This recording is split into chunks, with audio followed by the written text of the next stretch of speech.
Les essais nucléaires en Polynésie française, pourquoi, comment et avec quelles conséquences? C'est le nouvel ouvrage présenté à la presse ce matin par le haut-commissaire. Une publication du commissariat à l'énergie atomique destinée à remettre en perspective l'histoire des essais et à rappeler la contribution de la population polynésienne à la dissuasion nucléaire française pendant 30 ans. Caroline Fary, Jérôme Lee. C'est la suite directe de la table ronde Recotica à Paris. L'ouvrage prétend clarifier l'histoire du nucléaire en Polynésie. 2/3 des documents classés secrets sont aujourd'hui déclassifiés, dont certains publiés dans le livre. Un travail de mémoire selon la direction des applications militaires qui joue aujourd'hui la transparence.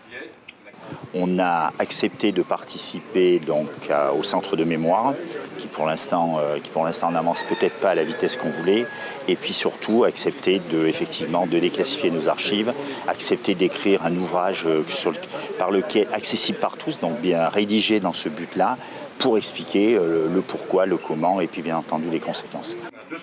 Par le biais d'un historien, des réponses à plusieurs questions sont abordées. À quoi ont servi ces essais? Quel processus décisionnel pour le choix de la Polynésie en 1962 pour prendre la relève de l'Algérie après son indépendance, alors que la réunion, les Kerguelen, avait été envisagée?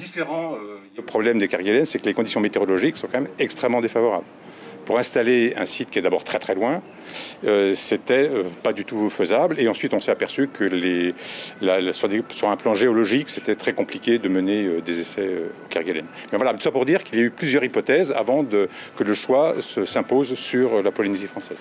En réponse aux affirmations des auteurs du livre Toxique sur une sous-évaluation de la radioactivité par les autorités, le CEA annonce des résultats rigoureusement justes et évoque une extrapolation de données qui ne s'appuie en aucune manière sur une méthode scientifique rigoureuse. Mais l'objectif ultime reste l'apaisement avec la reconnaissance de la contribution de la Polynésie à la dissuasion nucléaire de la France. L'information en continu sur Polynésie la première, Internet et réseaux sociaux.